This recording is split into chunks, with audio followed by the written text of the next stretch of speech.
Vægtløftning har set sin debut for mere end 100 år siden. Vægtløftning, som man kender det i dag, kan vi spore tilbage til 70'erne, hvor sporten fik sin opstart rettet mod mænd. Men senere hen, i 1987, kom de første kvindelige vægtløftningsturneringer. Kvinder som den amerikanske Karen Marshall banede vejen for det, som ville gå hen og blive en meget populær kvindesport. Og der er i dag en stor entusiasme omkring sporten.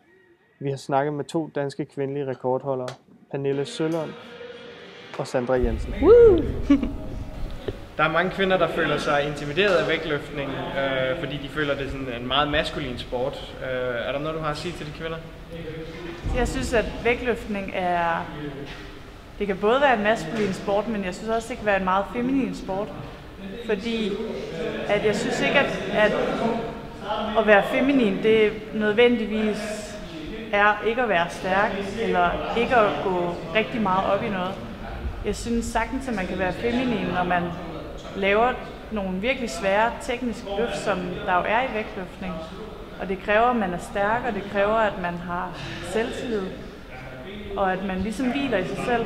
Og det synes jeg er rigtig feminin. Og der er jo mange af de allerbedste vægtløftere, af de kvindelige vægtløftere, som bruger doping og så videre, og det gør selvfølgelig ikke, at de er super feminine.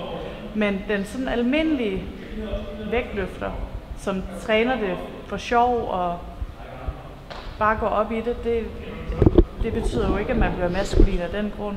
Så du føler lidt, det er en fordom, folk har, når de siger, at vægtløftning det kun er til mænd? Altså jeg tror, at folk siger det, fordi at de ikke rigtig ved, hvad det er. Og fordi at de ikke ved, hvordan en vægtløfter faktisk ser ud. Og det kræver, at man er atletisk og stærk igen og har selvtillid, ikke? Og tror på sig selv. Så i forhold til, at der er mange kvinder, som føler sig meget skræmte af vægtløftning, hvordan kom du så ind i sporten?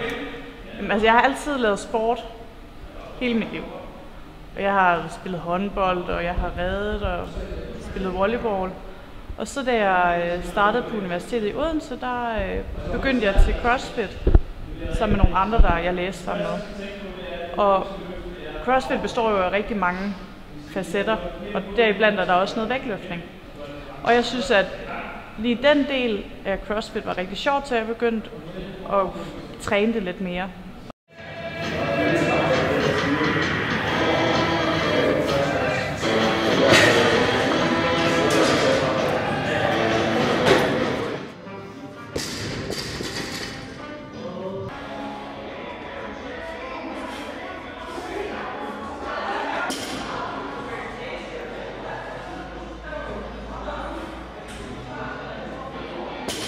Mange kvinder føler sig intimideret af vægtløftning, fordi de føler, at det er en meget maskulin sport.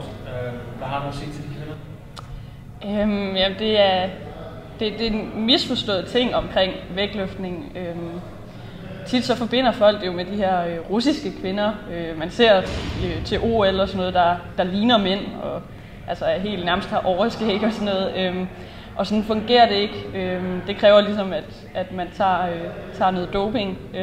Hvis man bare træner normalt, så kommer man ikke til at ligne en mand på nogen måde. Tværtimod, altså man bliver flot og fit og får en god numse. Og Så vægtløftning er en sport, som ikke kan lave mænd og kvinder? Helt sikkert.